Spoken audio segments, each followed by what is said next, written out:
The Bengals lock in Tee Higgins and Ja'Marr Chase. Plus, how did free agency affect the NFL draft landscape? We're breaking that down for you today on the Locked On NFL Scouting Podcast.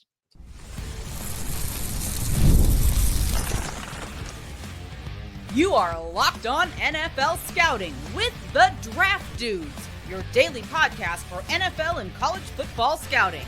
Part of the Locked On Podcast Network, your team every day.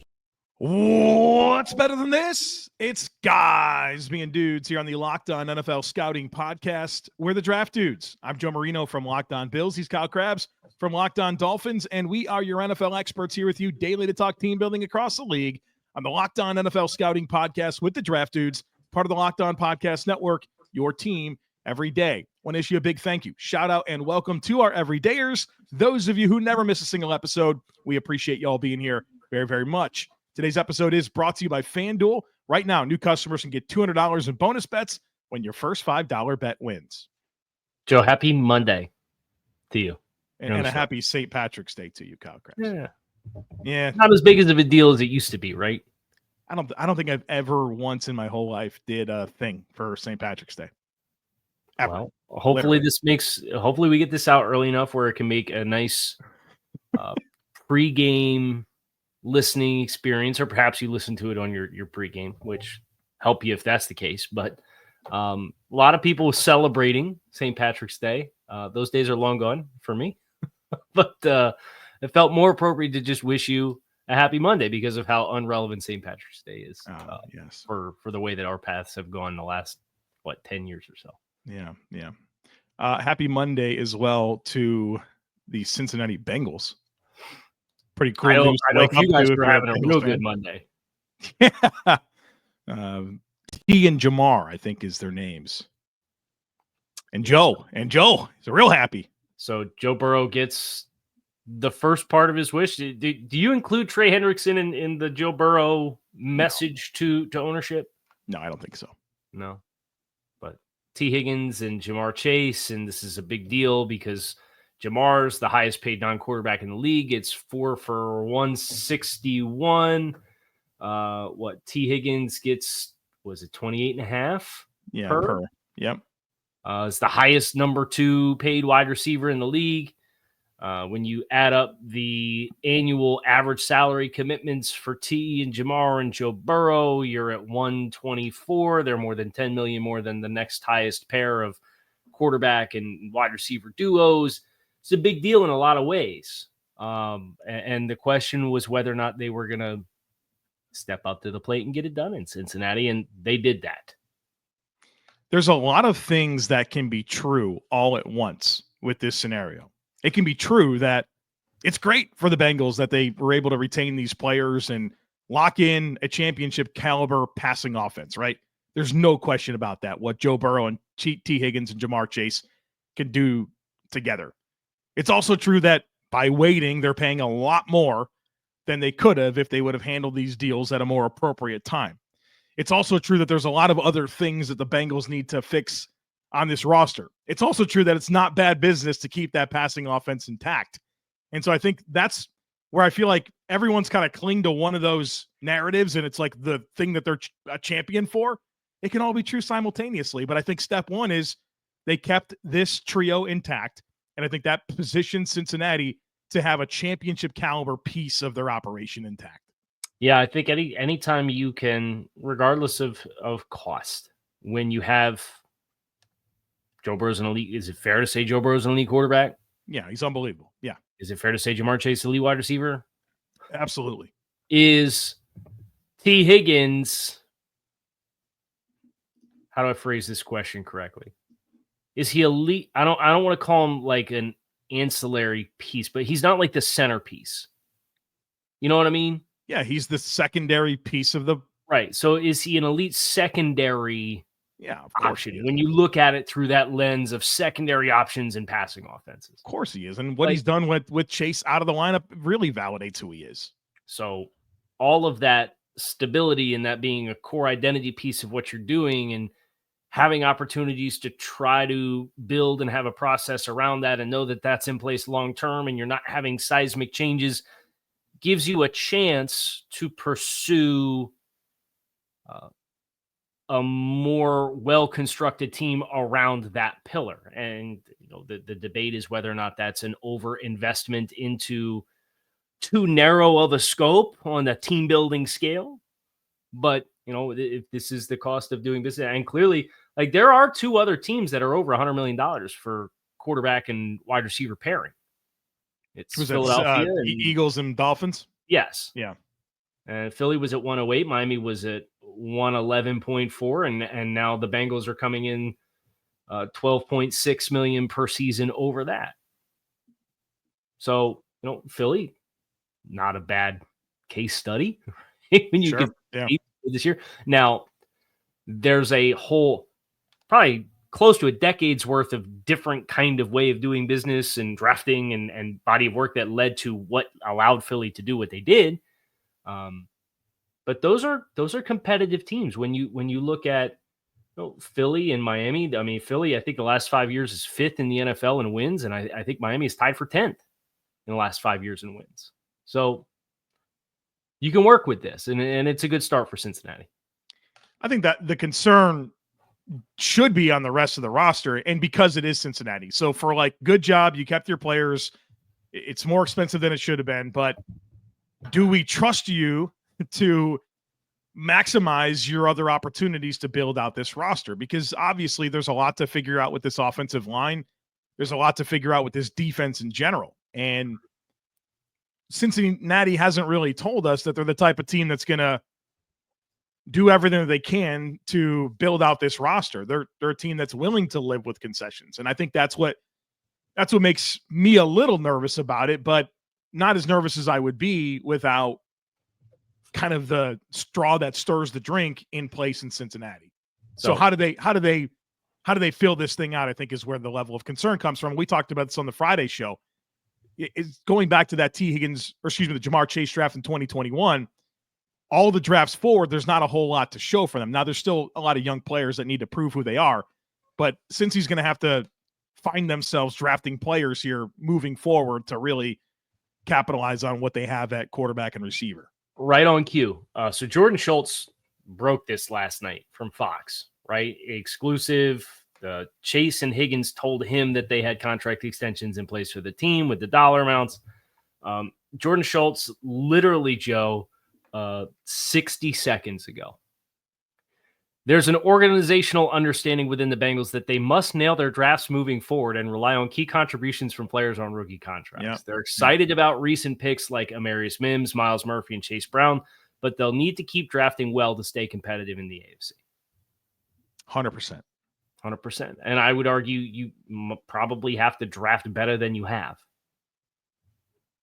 Like the book is still very open on Amarius Mims, and Chase Brown's look great, or great value for what ended up being a 5th round pick. 5th rounder, yeah. I don't think Miles Murphy has given you enough to feel definitively like he's an answer for you in the way that he needs to be an answer for you. Correct. So the pressure's on. So we'll see what the Bengals end up doing, but they know what their centerpiece and what their identity is, and it's built on this quarterback wide receiver trio. See how the defense comes along. New coordinator this year, Al Golden taking the reins there. And, they got 2 guys on defense in Pratt and Hendrickson that have current trade requests. So that's going to be really important because that was their problem last year. They could throw the ball over the yard, man. They could do it, but they couldn't stop anybody. And in that division, you have to be able to play the run. You have to. And so we'll see what strides they can make in that department. All right, so free agency, the big waves have come and gone, and that obviously changes a lot of the NFL draft landscape and kind of our expectations for where teams are going to go. So we're going to get into those storylines here in just a moment, folks. Be sure to stick with us. Ever check your bank account and wonder, where did all my money go? Between dining out, online shopping, and entertainment, it's easy to lose track. That's where Monarch Money comes in, your personal CFO, giving you full visibility and control over your finances. Monarch Money isn't just a budgeting app. It's a complete financial command center. You can track all your accounts, investments, and spending in one place, so you stop just managing your money and start building wealth. The insights are surprising. When I started using Monarch, I realized just how much money I was spending on food delivery. Now I budget smarter and save more. The convenience is awesome. Instead of juggling multiple apps, you can use Monarch to check your finances, track spending, and even plan long-term goals. Plus, it's easy to collaborate. Managing money with your partner is smoother than ever. You can track shared and personal accounts, set goals, and stay on the same page without the stress. So take control of your finances with Monarch Money. Use code LOCKEDONNFL at monarchmoney.com for 50% off your first year. That's monarchmoney.com, code LOCKEDONNFL for half off your first year. Folks, March Madness is here, and FanDuel is giving you the chance to get in on the action like never before. Right now, new customers can get $200 in bonus bets when your first $5 bet wins. That's $200 to use on everything from buzzer beaters to Cinderella stories and even who's cutting down the nets. And folks, you can pick your favorites. I got my eye on a few underdogs this year, and FanDuel makes it easy to back them with spreads, totals, and game props. And you can stay in the action with tournament games happening almost every day. There's always something exciting to bet on, and it's easy and fast. The FanDuel app is simple to use, and when I win, I get paid instantly. There's no waiting around. So visit FanDuel.com and get in on the college hoops action all tournament long.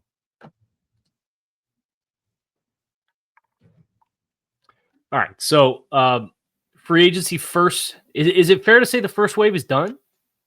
I think the first two waves are done. First two waves are done? You think so?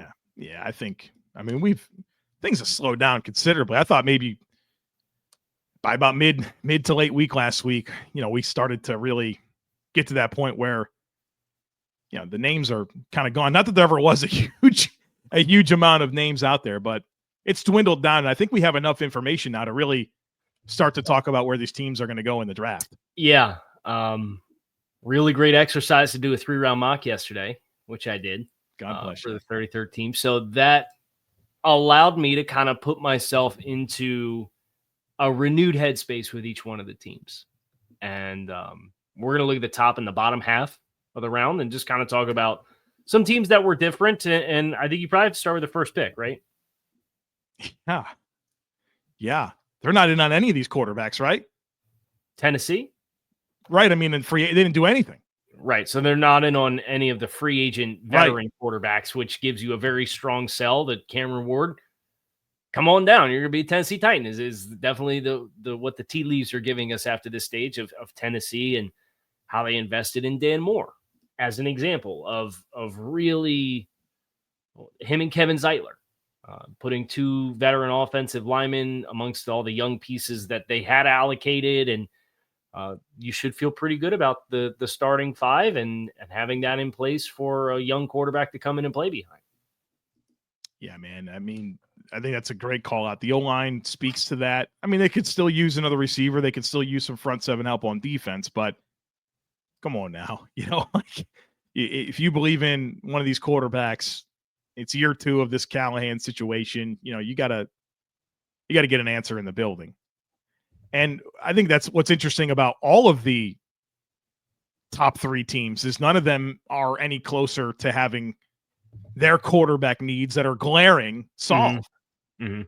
Now, there's still other teams that need quarterbacks, but 1, 2, 3 are certainly quarterback landing spots. I don't know if we get 3 quarterbacks that go in a row, but I don't know if there's going to be quite the fall here, man. I think the need's pretty evident there with the top 3.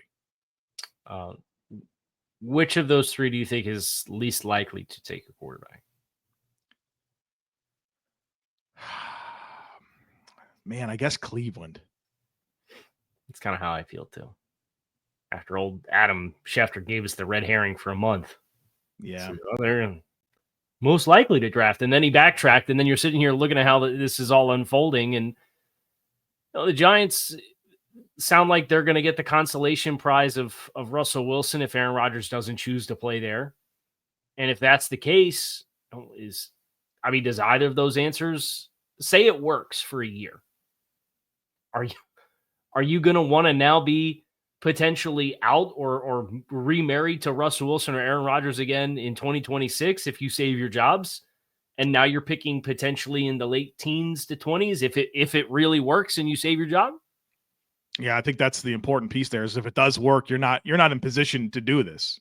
You're going to have a hard, especially with some of the hype for next year's quarterback class, and the need will still be there. If you're picking, teens, 20s, okay, well, good luck with that. We saw Bo Nix win 12, and he was QB6, right? Like, and I think that's a good call out. Lamar Jackson was QB6 as well. Like it's okay. There's no certainty that if you get the first or the second quarterback that you're good. But it does make it a little bit more challenging. Oh, we break the news, Kyle Crabbs. It's another pelt in David Mulligeta's wall. Derek Stingley, 3-year, $90 million contract extension. Oh, that's CB1 now, huh? Highest paid cornerback in the NFL, $30 million per year, $89 million in guarantees. Jeez. That's huge for the corner market, dude. That's huge. They were waiting on that for 3 years, right? That's a ceiling move, right? I mean, Pat Surtain didn't touch that, dude. That's big. Gosh, that's big. Point. So go back to what we talked about in 7-1 with Cincinnati, right? Denver proactively got PS2 done. Yeah, that's it. And it was like 21, 22. And then JC Horn just got done for 25. And now Derek Stingley, you know who's real happy right now that he didn't sign yet? Sauce Gardner. Boy, you're not kidding. Because, Stingley's got the ball production, but Gardner's got like the all-pro accolade. He's got the hardware to back up his argument. Jets. Surtain 24, by the way, for Denver fans that are yelling at us right now. 24 APY. Tomato. It was not this is a 20% market reset on huge. On the cornerback. Huge. Sauce is going to have his hands out. Boy, yeah, big. There's your Monday morning. We sat on it first thing. Oh, absolutely. Absolutely. Ja'Marr Chase, Tee Higgins, I hope you enjoyed your Sunday night. Hopefully everyone woke up on Monday, got we decided to sneak it in at 10 p.m. so that the stigma that we don't spend money continues to live on. Heck yeah, dude. Wouldn't you do that stuff if you were a GM? I'd want my freaking moment too, wouldn't you? I'd be the 9:30 a.m. Monday drop. Absolutely. I wouldn't be the 10 p.m. Sunday night drop. Nah, dude. No, but they did that. What was the extension? Didn't they do the Burrow deal like in the middle of a Sunday night game or something? Like, yeah. That's when they like to get their business done, I suppose. All right. Yeah. Moving. So we did quarterbacks in the top 3. Yeah. The Raiders is an interesting team for me now. It's the Genty spot, right? No. Oh, he said no. Pete doesn't want his Marshawn. Is this not Armand Membu's spot? Okay. Are we sure 4's not the Armand Membu spot? I mean, are the Patriots, dude? Are the Patriots going to draft for need and turn down either Travis Hunter or Abdul Carter? I'm telling you, they should. I think they should. Do you think they should draft for need? Yes. Even though they just signed Morgan Moses to play one of the tackle spots? Yeah, we're still not good enough at the other spot. Okay, but that's fine. Do you think Abdul Carter or Travis Hunter is like a needle-moving talent? Are we sure that there's that big of a gap between them and Membao? I don't know. I hate that I'm like forcing the need here. But, dude, we got Drake May in year 2, man. We haven't done anything to help him outside of bringing Morgan Moses. Like Morgan Moses and Mac Hollins, a couple of north of 30 guys, man. Swinging the bat and missing on wide receivers.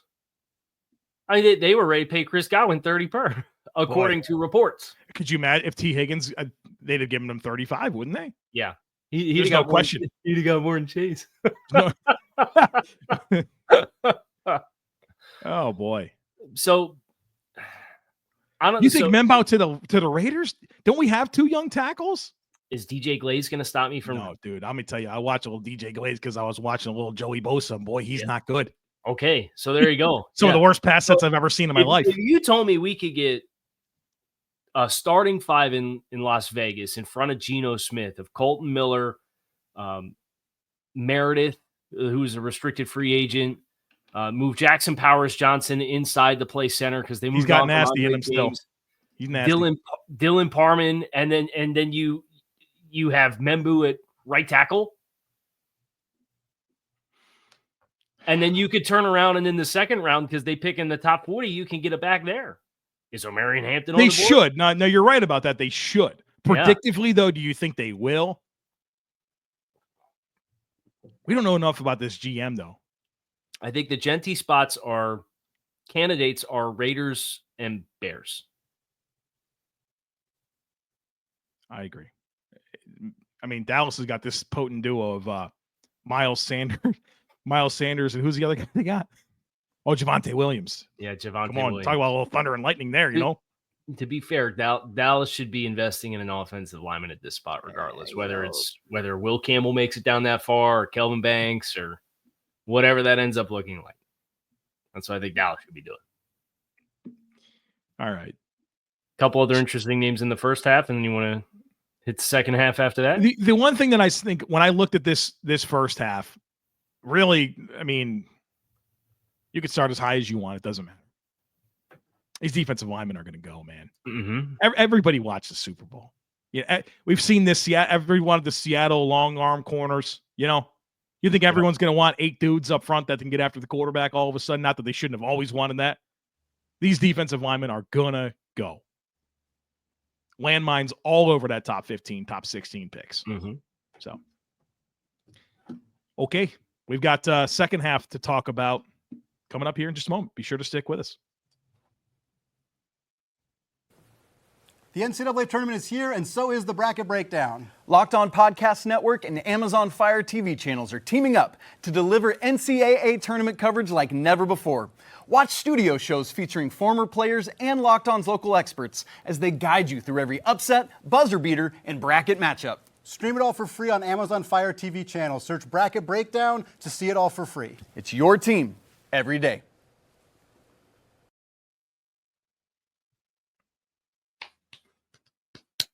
All right. You want to talk about the Jets real quick?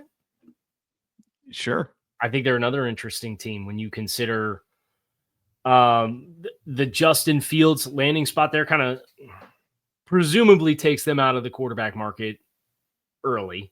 I would say probably day 1 and day 2, I would be surprised if they went with a quarterback in that range with Justin Fields getting multiple years of a commitment. But you look at their additions, Derek Nottie, Andre Sisco, Brandon Stevens, Rashard Weaver. They've done a pretty good job with some of their pain points on defense while also bringing back Jamie and Sherwood. I think this opens them up to go offense and potentially go. I know they've kind of been a pseudo popular Tyler Warren spot. I like it. I kind of like that now, knowing that, like, okay, we have a little bit more reinforcements. We got Nottie, who's experienced, who can. Well, we still need more depth there, but it's a really deep defensive tackle class. Andre Sisco is a massive upgrade, I think, at safety for them on a 1-year deal, provided he can stay healthy. Stevens is an experienced player. Now, I don't think he's certainly not DJ Reed. They're paying him like he's going to be something for him. So he got a pretty handsome cut. Well, he got 12 per, right? Yeah, good for him. 3 for 36, if I'm remembering off the top of my head correctly. It's a results-based league for everyone except Brandon Stevens. But I think in the grand scheme of things, I think they're free agency moves where you'd be very speculative of really tight end for them. But with Fields, quarterback run game, it's a lot of the same reasons why you liked the idea of the Colts getting Tyler Warren. I think all of that's now applicable for the Jets as well. I mean, a passing game weapon is sorely needed. They have Garrett Wilson and what? Right? So Tyler Warren. Right, Tyler Warren. If there's a receiver you like, yeah, I think that's a good call out on the Jets for sure. Panthers. Okay, they went hog wild spending, right? Right. It's particularly on the defensive side of the football where it's just not good enough, right? Like Bobby Brown, Deshaun Wharton, Christian Roseboom, Patrick Jones, Trayvon Merrick. They brought back Mike Jackson. They've done some things here for this defense. Is this the Jihad Campbell spot now? Oh, that's fun. Right? I don't hate it. I think it's a really good fit. You were worried about somebody else with Derek Brown. Well, they paid Tershawn Wharton and Bobby Brown handsomely. So those are going to be starters. They got Clowney and Wanham, and they brought in Patrick Jones, and they drafted DJ Johnson, bless him, in the 3rd round. They still need an edge guy, but we got Roseboom, Josie Jewell, Trevin Wallace at off-ball linebacker. You get Jihad Campbell in there, and he can help your pass rush, too, along the way. Yeah. Yeah. I dig that quite a I bit. really like that fit for them, and I would not have said that before. It would have been, whether it was Shamar Stewart or Michael Williams or whoever else, Jalen Walker or whatever. I'll shut up now. You can give me D. Well, I think we got to now. We kind of already talked about the Colston Loveland thing with Denver. That feels dead. How about like going towards the back of this, draft? The Chargers are a team that's really interesting to me, where I think with them signing Becton and bringing back Mike Williams, this feels like a team that's got to go defense. I know their defense was really good last year, but I think their edge rush in particular, I mean, I love Ogbania, but they're going to play those rush outside linebackers, and Khalil Mack, kind of probably his last year, the ghost of Bud Dupree, like we need to get one of these guys that can give them upside as that type of like traditional 3-4 outside backer. I mean, if it's a Mike Green or Jalen Walker, somebody like that, I think that's kind of where I'm starting to think for the Chargers in terms of their intentions. Yeah, when I sat down and looked, I mean, they had the young hits at corner, and then they still brought in Dante Jackson too. Yeah, they didn't feel like the Dante Jackson team for me. Right. But when and obviously the off-ball linebacker, they have Diane Henley as a player who's emerged. Yeah. He's a good player. And then they have Junior Colston, who played in this scheme, who they took in the 3rd round last year. Yeah. So they got some young emerging guys there at that spot. And what they brought back Tier Tart. They signed Deshaun Hand. So they've added some role players or stabilized the defensive front. I still think there's more work to be done there, but I agree with you between Mack on a 1-year deal, Bud Dupree opposite Tuli Tuipulotu. I think you need another pass rush weapon, and it's a good range to get one. But if you wait past that, I think you kind of miss the boat. Yeah. Where Izaraku could be a spot for him as well. I would love Izaraku. I would love Jalen Walker if he falls down there to kind of work behind and learn from Khalil Mack a little bit as a guy who's going to be a power style player, even though he doesn't have great length. Does Michael Williams get to this range after he ran 4.7 something in his pro days? Everybody going to overreact to that and freak out about that?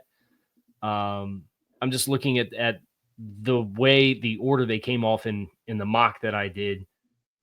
I did have them going Jalen Walker, and Michael Williams was the following pick to Green Bay.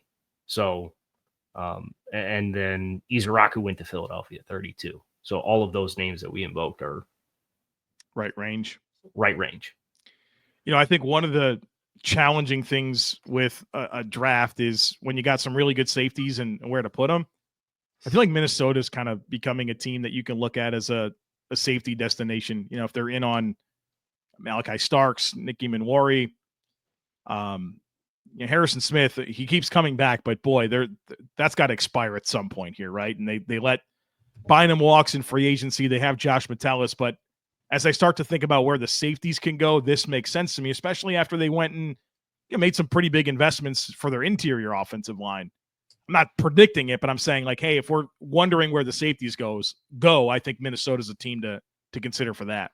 Yeah. I thought about safety for them, but I ultimately went with my question is that they've been very committed to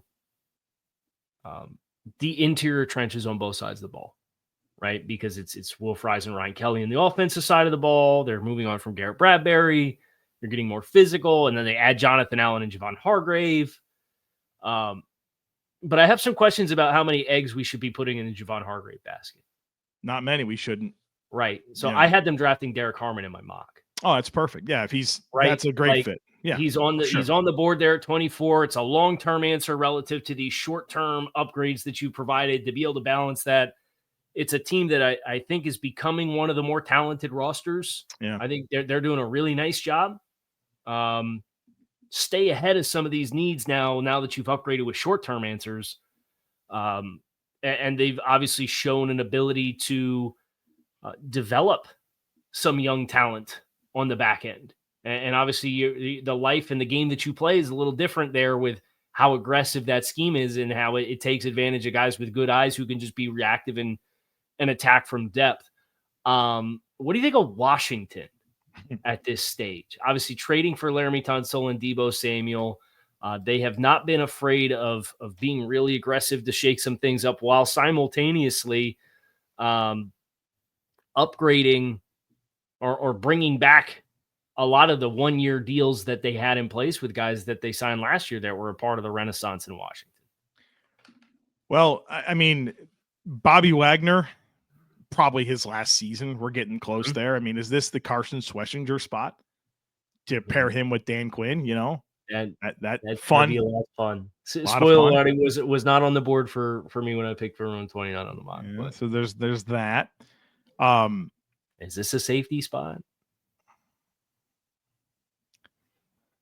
I mean, they brought Will Harris and Quan to Martin. be a starting safety. Yeah, like is Malachi Starks make it here? Is this a Malachi Starks spot? Well, Kyle, I mean, the Jeremy Chin player is an important role for Dan Quinn. I mean, if Eamon Warry's there, that's the easiest. Oh yeah, yeah. I mean, there's no.